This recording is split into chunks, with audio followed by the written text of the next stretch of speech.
DJ Aladdin. আসল নাম Saiban Aladdin. প্রফেশনের ক্ষেত্রে আলাদিন টাইটেলটাই ব্যবহার করতে বেশি স্বাচ্ছন্দ্য বোধ করে সাইবান। অন্য নামটা শুধুমাত্র কাছের মানুষদের জন্যই বরাদ্দ। তার অন্য নামটার জন্য অবশ্য সবসময়ই বন্ধুমহলে খোঁটা খেয়ে এসেছে সে। এই যেমন আজ শোয়ের পরপরই যখন ড্যাফল ব্যাগ হাতে বেরিয়ে আসলো, তখনই সামনে থেকে ডাক ছুটে এলো, কিরে আলাদিন, তোর চেরাগ কোথায়? রাস্তার ধারে পার করে রাখা গাড়ির বনেটের উপরে বন্ধুদের আড্ডা জমেছে। পা এলিয়ে বাংলার শেষ নবাবের ভঙ্গিতে শুয়ে আছে নীরব। তার শিষ্য আফফান নিজের বিরাট ইঁদুরে দাঁত কেলাচ্ছে। গ্রুপের তুলনামূলক ভদ্র সদস্য অনুরাগ গাড়ির দরজায় হেলান দিয়ে দাঁড়িয়ে আছে। আরও কয়েকজন ছেলে আছে যারা মাঝে সাঝে সাথে থাকলেও ঠিক উল্লেখ করার মতন বন্ধু নয়। বিশেষ কাছের এই কয়েকজনই। সাইবার নিজের আধভেজা চুলে আঙুল চালিয়ে গাড়িটার কাছে এসে দাঁড়ালো। একেবারে অতর্কিতে সপাত করে আফনানের পেছনে চটাস চটাস দুটো চপাট বসিয়ে বাঁকা হেসে বলল, এই যে আফনানের পিছনে ভরে রেখেছি, খুঁজে দেখবি? তিন তওবা, তিন তওবা, তিন তওবা। আঁতকে উঠল নীরব। অপরদিকে নিজের পেছন ডলতে ডলতে আফনান আঙুল তুলে অভিযোগ জানালো, আমি শিওর এই ব্যাটার জেন্ডার প্রবলেম আছে। তোরা লিখে রাখ আমার কথাটা। পুরুষের শরীরের ভেতর আসলে ও একটা ভাইয়া আপু। দাঁতে ঠোঁট কামড়ে আফনানের উপর ঝুঁকে এলো সাইবান। ঘাড়ে চিবুক রেখে বন্ধুর চোখে তাকিয়ে হঠাৎ করে তর্জনী তুলে ছুঁয়ে দিল সে আফনানের কপাল। সেই লম্বাটে আঙুল বয়ে নামল ঘাড় অবধি। হিসহিসিয়ে উঠে জিভের ঠোঁট ভিজিয়ে সাইবান গান ধরল, পড়ে না চোখের পলক, টুং, কি তোমার রূপের ঝলক, হায় দোহাই লাগে মুখটি তোমার একটু আঁচলে ঢাকো, আমি সেন্স হারাবো, ডেট হয়ে যাব, সেভ করতে পারবে না কেউ, কিস করে ফেলবে, এই কেউ ওকে থামা, ও আমাকে কিস করে ফেলবে, আহ। সাইবার নিজের মুখটা আফনানের কাছাকাছি নিতেই লাল টকটকে হয়ে বান্দা লাফিয়ে সরে গেল। ঠাস করে বাড়ি খেলো গাড়ির বডিতে। কোমর চেপে ধরে হাঁটু ভেঙে আধবসা হয়ে পড়ল সে রাস্তার মাঝেই। বৃদ্ধাঙ্গুলে নিজের ভেজা ঠোঁট মুছে নিয়ে হাসতে হাসতে নীরবের দিকে তাকালো সাইবান। চেরাক লাগবে তোর? বের করবো স্যালাইন? ও ভাই, আমাকে ছেড়ে দে আব্বা, কেঁদে বাঁচি। আমার গার্লফ্রেন্ড জানতে পারলে এবার আর ওকে কিছুতেই বিশ্বাস করাতে পারবো না আমি গে না। দুহাত জুড়ে হাহাকার করে উঠল নীরব। তার সুন্দর নামটা সাইবান মুখে নেয় না। নীরব শব্দের ইংরেজি অর্থ সাইলেন্ট, কিন্তু সেটা বেশি সুন্দর শব্দ বলে পছন্দ না। সাইলেন্টকে বিকৃত করে সে বানিয়েছে স্যালাইন। এমন আজগুবি কাণ্ড তাদের বন্ধুমহলে একমাত্র সাইবানের দ্বারাই সম্ভব। সব থেকে সুদর্শন, সব থেকে মজাদার, সব থেকে জোকার, সব থেকে সিরিয়াস, সব থেকে রাগী, সব থেকে দয়ালু, সব থেকে আত্মার বন্ধু, সবটাই সাইবান আলাদিন। তোদের সারাদিন এসব ফাত্রামি করা ছাড়া আর কাজ নেই ভাই। এতক্ষণে মুখ খুলল চুপচাপ সদস্য অনুরাগ। সাইবান ততক্ষণে নীরবকে ঠেলে গাড়ির বনেটে উঠে বসেছে। পকেট থেকে সিগারেট বের করে নীরবের কাছ থেকে লাইটার নিয়ে ধরাতে ধরাতে সে বলল, হ্যাঁ, অনুরাগ দাদা দরবেশ বলেছেন বালকগণ, ফাত্রামি করিও না, শুধু বলো ফা আর এগিয়ে যাও। জীবনে একটা ঠাডা পড়া আছাড় খাও। অট্টহাসির রোল পড়ে গেল চারপাশে। গড়াগড়ি খেলো এক একজন। গম্ভীর অনুরাগ অবধি হাসতে বাধ্য হলো। মাথা ঝাঁকিয়ে শেষমেশ সে সাইবানকে বলল, তুই কোনো দিন টায়ার্ড হোস না ব্রো? না ব্রো, কারেন্টে আমার শরীরে ছিনিমিনি করে। এইসব কারেন্ট হলো বিবাহ বসার পূর্ব লক্ষণ। বিজ্ঞের ভঙ্গিতে কথোপকথনে যোগ দিল নীরব। সাইবান হাঁটুর উপর হাঁটু তুলে বসে সিগারেটে লম্বা টান দিয়ে ধূসর ধোঁয়া ছাড়ল বায়ুতে। তারপরে খিলখিল করে হেসে উঠল। বিবাহ? তাও আমি? খ্যাক। ওমা, এতে খ্যাক করার কি আছে? বিয়ে শাদি করবি না নাকি তুই? সারা জীবন কুমার থাকবি, নাকি আবার জীবনটা চেরাগের দৈত্যের সাথে কাটানোর প্ল্যান করেছিস? এতক্ষণে সম্বিত ফিরে পাওয়া আফনান বলল পাশ থেকে। সাইবান সিগারেটে পরপর কয়েকটা শুক টান দিয়ে আফনানের কাঁধে হাত জড়িয়ে কাছে টেনে বলল, শোন দোস্ত, এইসব বিয়ে শাদি হলো একটা স্ক্যাম, বুঝেছিস? কি সুন্দর মজায় মজায় লাইফ যাচ্ছে বল। কোনো দরকার আছে বিয়ে নামক শিকল গলায় জড়িয়ে সেটা অন্য একটা মেয়ের হাতে তুলে দেওয়ার? তাছাড়া আমি বিয়ে করব সবার পরে। তোরা যখন বাপদাদা হয়ে যাবি, তখন আমি হব তোদের মেয়েদের সুগার ড্যাডি। কি ডেঞ্জারাস মাল! এই, তোর সাথে আমার আজকে থেকেই ডিভোর্স। আঁতকে উঠে বলল নীরব। তাতে অট্টহাসি হেসে নিজের সিগারেটে মনোযোগ দিল সাইবান। অনুরাগ এবার হাততালি দিয়ে সবার দৃষ্টি আকর্ষণ করল। ওকে গাইস, রাত 3:30 বাজছে। কারো বাসায় যাওয়ার প্ল্যান আছে, নাকি এখানেই টাল হয়ে থাকবেন? আগে ভাগেই বলে দিচ্ছি, আমি কিন্তু পার্সেল করে আপনাদের সবাইকে যার যার বাসার দরজায় ডেলিভারি দিয়ে আসতে পারবো না। আগে অনেকবার ধরা খেয়েছি। কেলোর কীর্তি করবেন আপনারা, আর আপনাদের আব্বা আম্মার কাছে ধরা খাবো আমি। হুম হুম, অনেক হয়েছে মুরব্বি। ওই যে দাদা কথা শুরু করেছে, দাদার কথা শুনতে হবে, ঘরে ফিরে যেতেই হবে বলে গাড়ির বনের থেকে লাফিয়ে নেমে পড়ল সাইবান। একটা সিগারেট শেষ, আরেকটা তুলে ঠোঁটে গুজে বাকিদের উদ্দেশ্যে হাত নাড়ল সে। মা জননী আমার ফোনের উপর ফোন দিয়ে মাথা নষ্ট করে দিয়েছে, তাই আমি আগে গেলাম। Love you guys, kiss your girlfriends, সালাম your parents and shit on toilets not in your pants. Bye. Anurag গেল সাইবানের পিছু পিছু, বেশ কিছুটা দূরত্ব এগিয়ে দিয়ে আসতে। বাকিরা পিছনে বসে হাসি মুখে চেয়ে রইল। এই ছেলেটার মাঝে অদ্ভুত ক্ষমতা আছে, হাসি বিলানোর ক্ষমতা, যা সবাই পারে না। সাইবান যখন বাড়িতে ফিরল তখন পূব আকাশে আলো ফুটতে শুরু করেছে। কমলাভা প্রশ্নি ছড়িয়ে যাচ্ছে রংধনুর মতন। নিজের গাড়িটা সে গ্যারেজে পার্ক করল। ঠোঁটে তখনও সিগারেট ঝুলছে। আজকের রাতের 3 নাম্বারটা মাঝ রাস্তায় ধরিয়েছে। সিগারেট নিয়ে ভেতরে ঢুকলে তার অভিজ্ঞ ডাক্তার জননী আর আস্ত রাখবেন না। সেই ভেবে সে গাড়িতে বসেই পুরোটা ফুঁকে শেষ করে এরপর বাইরে এলো। তার কন্ট্রোল বক্স, যন্ত্রপাতি, অন্যান্য জিনিস সব গাড়ির পেছনে আছে। সেসব পরে বের করা যাবে। আপাতত শুধু ড্যাফল ব্যাগটা নিয়ে বেরোলো সে। লম্বা একটা ঘুম দিতে হবে, শরীর আর চলছে না। হেলে দুলে শীষ বাজাতে বাজাতে বাড়ির দরজায় গিয়ে পৌঁছালো সে। রাতে দরজাটা বন্ধ থাকে, তার কাছে তাই সবসময় অতিরিক্ত চাবি থাকে। সেটা দিয়ে দরজা খুলে ভেতরে ঢুকে সাইবান অবহেলায় ড্যাফল ব্যাগটি ছুঁড়ে ফেলল সোফায়। নিজের জ্যাকেট খুলে নিতে নিতে এগোলো কিচেনের দিকে। তার জন্য ফ্রিজে সবসময় কোল্ড ড্রিঙ্কস বোঝাই করে রাখা হয়। খেয়ে মাথাটা ঠান্ডা করে একেবারে সোজা বিছানায় যাবে, এমন পরিকল্পনা থেকেই কিচেনের কাছে যেতেই মৃদু শব্দ কানে এলো সাইবানের। শীষ বন্ধ হয়ে গেল তার। কারো হেঁটে চলার আওয়াজ, সঙ্গে কাচের পিরিচে চামচ ঠেকানোর টুংটাং মিষ্টি ধ্বনি। তার মা সাধারণত এই সময়ে জেগে থাকেন না, কাজের মেয়েটা থাকতে পারে। তেমন একটা পরোয়া না করেই কিচেনে ঢুকল সাইবান। সামনের অপ্রত্যাশিত দৃশ্যটি তাকে ক্ষণিকের জন্য জমিয়ে দিল। কিচেন কাউন্টারের সামনে দাঁড়িয়ে আছে এক রমণী। হালকা গোলাপি সুতির শাড়ি জড়ানো শরীরে, চুলগুলো খানিকটা অগোছালো। শ্যামবর্ণ চেহারায় অদ্ভুত এক মলিনতা।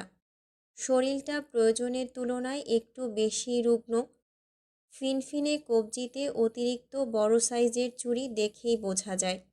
এক হাতে কাঁথায় মোড়ানো কিছু একটা ধরা, বাচ্চা বোধ হয়। অপর হাতে কাউন্টারের উপর রাখা একটা পিরিচ থেকে ছোট ছোট করে কাটা কিছু স্ট্রবেরি কাঁটা চামচ দিয়ে তুলে খাচ্ছে সে নিঃশব্দে। কোলের বাচ্চাটাকে আলতোভাবে দুলিয়ে যাচ্ছে শরীরের সাথে সাথে। সাইবান চেয়েই রইল দীর্ঘক্ষণ। তার উচ্ছল চেহারায় হুট করে একটা প্রগাঢ় শীতল ছায়া ভর করল।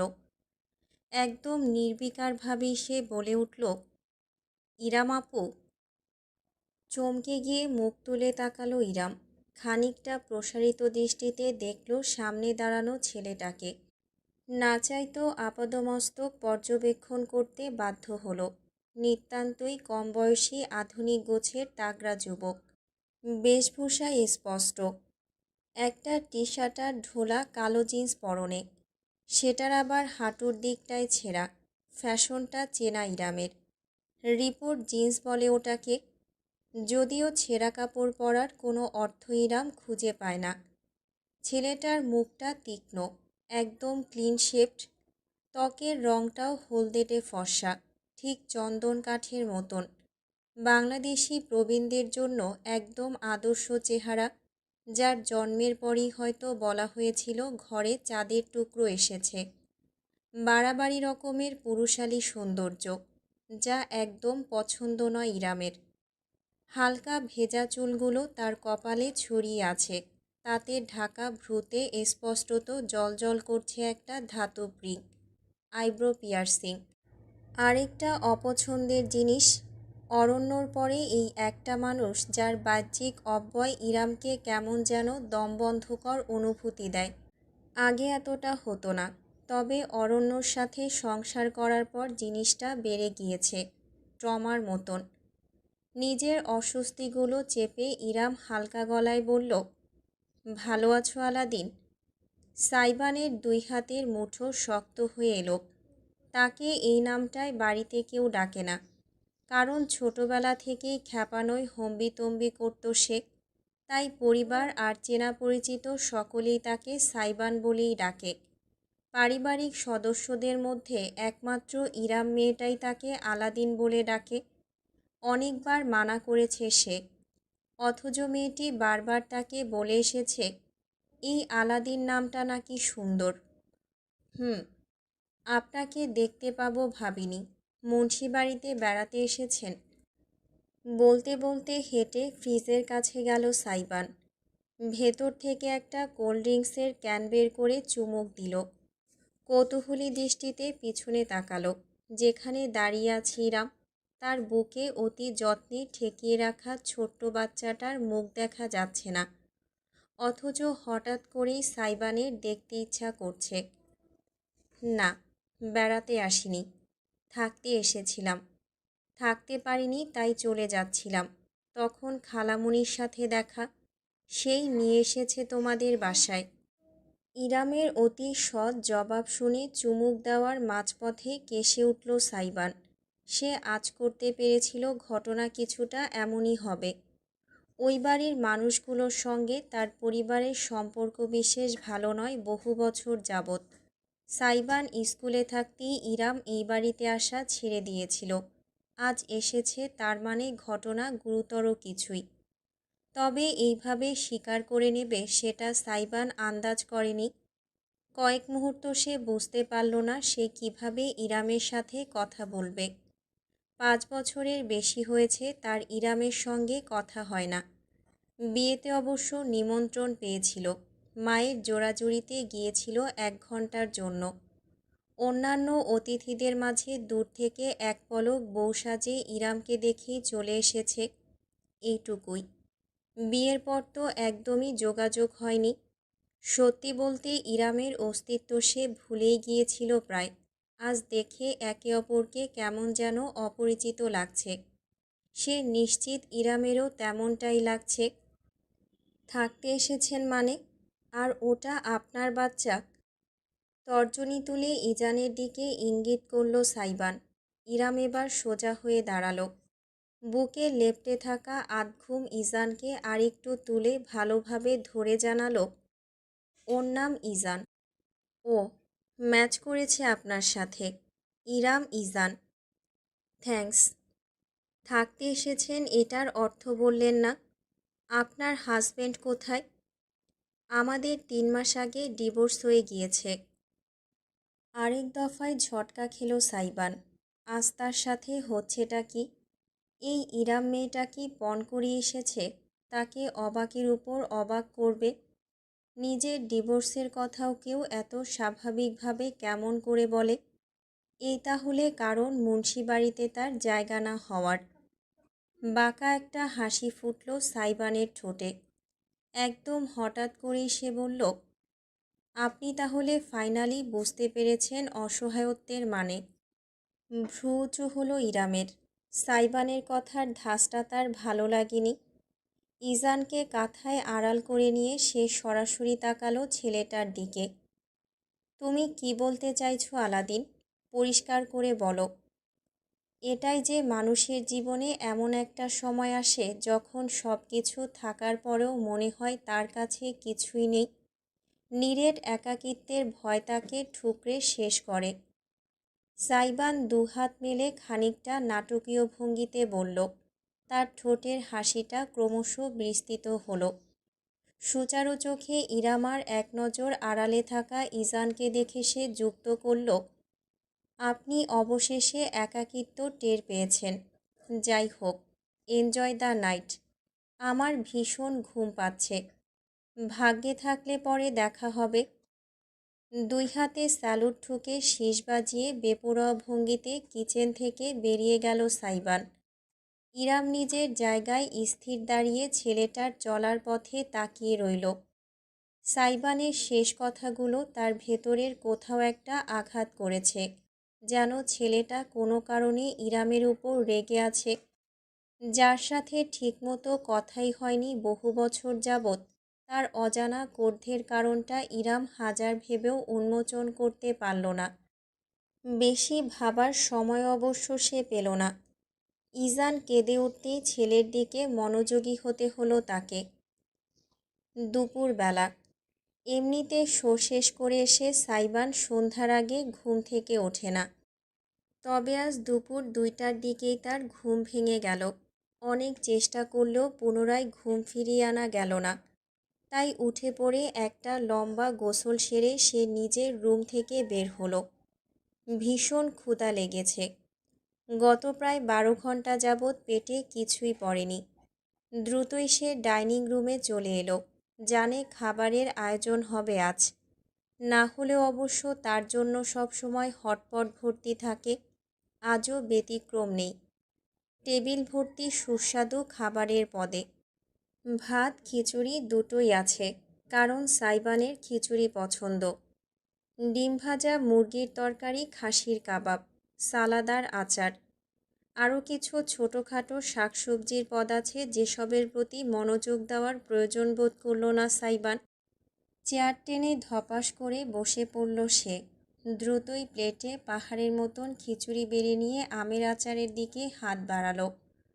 অপর পাশের চেয়ারে বসে ছেলের কর্মকাণ্ড দেখলেন ডাক্তার সামিয়া মুন্সি। হাসপাতালের ইমার্জেন্সি থেকে তিনি 8 ঘন্টা আগেই ফিরেছেন। বিকেল নাগাদ আবার চলেও যেতে হবে বিধায় পরিপাটি শাড়ি বদলাননি। চশমার আড়াল থেকে ভ্রুকুটি করে তিনি দেখলেন কিভাবে সাইবানের ভেজা চুল বেয়ে টপ টপ করে পানি গড়াচ্ছে।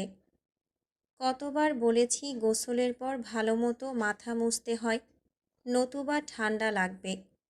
নিজেই উঠে গেলেন সামিয়া।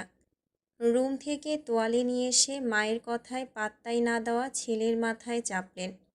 ধীরে ধীরে সযত্নে মুছে দিতে লাগলেন। শুকিয়ে এলো চুলের পানি। সাইবান আস্ত একটা কাবাব মুখে দিয়ে এলিয়ে বসে নিজের জননীর দিকে চেয়ে বলল, আমি মুছে ফেললে তো আমার গর্জিয়াস মম এভাবে সুন্দর করে মুছে দিত না বলো? একজন বিউটিফুল লেডির হাতের ছোঁয়া থেকে নিজেকে বঞ্চিত করতে চাইছি না। হাতের ছোঁয়াটা মাঝে মধ্যে তোর গালে পড়লে ভালোই হয়।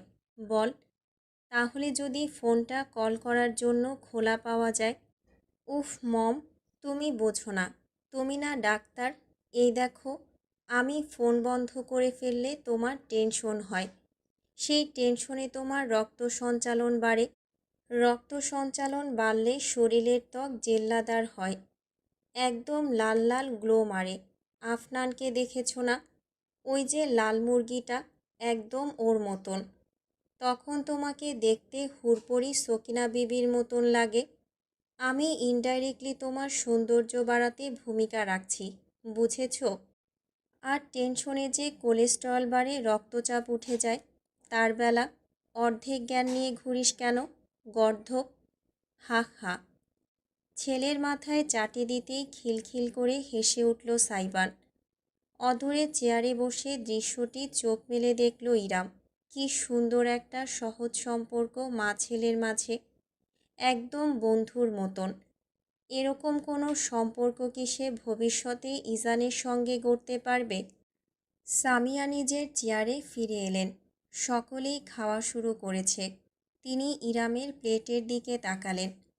কতটা অল্প পরিমাণে খাবার নিয়েছে সেটা দেখে অসন্তোষ জানালেন। ইরাম, কাজটা ভালো করছিস না মামুনি? তোর শরীরের তো একটা প্রয়োজন আছে নাকি? উপরন্তু বেস্ট ফিডিং করাস, এইটুকু মাত্র খাবারে শরীরের নিজের চাহিদা মেটাবে নাকি অতিরিক্ত শক্তির যোগান দেবে বলতো? বলতে বলতে তিনি বেশ খানিকটা পুষ্টিকর সালাদ এবং আরও কিছু কাবাব ইরামের প্লেটে তুলে দিলেন। বেশি বেশি প্রোটিন খেতে হবে, সঙ্গে সুষমভাবে সব কিছু। তোর চেহারাই বোঝা যাচ্ছে প্রেগনেন্সিতে অপুষ্টিতে ভুগেছিস। না খালামণি, আমি ঠিক আছি, খাচ্ছি, আস্তে করে জবাব দিল ইরাম। সাইবার নিজের প্লেটের খিচুড়ি চামচ দিয়ে খেতে খেতে একবার আর চোখে ইরামকে দেখলেও বিশেষ কোনো মন্তব্য করল না। সামিয়া খাবার বেড়ে দেওয়া সুগন্ধাকে বললেন, সুগন্ধা, আমি চলে যাওয়ার পর মনে করে কিন্তু সন্ধ্যায় ইরামকে হালকা নাস্তার সঙ্গে ফল দিবি, খানিকটা দই রাখবি সাথে, যেন পারফেক্ট ব্যালেন্স থাকে।